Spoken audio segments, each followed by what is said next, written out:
د امریکایي اشغال پای ته رسېدو کال پوره کېږي، د اسلامي امارت راتګ یو کال پوره شو. کله چې د اسلامي امارت مجاهدین کابل ته داخلېدل، تاسو داسې کومې پېښې سره مخ شوئ؟ څه احساس مو درلوده؟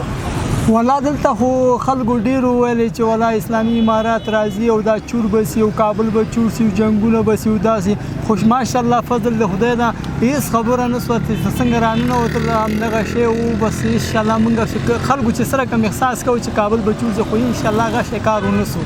بس انشاءالله امن ده هېڅ مشکل نشته. تاسو راته ویلی شئ د تېرې ادارې داسې یو خاطره چې تاسو سره مخ شوي یاستئ او له هغې نه داسې؟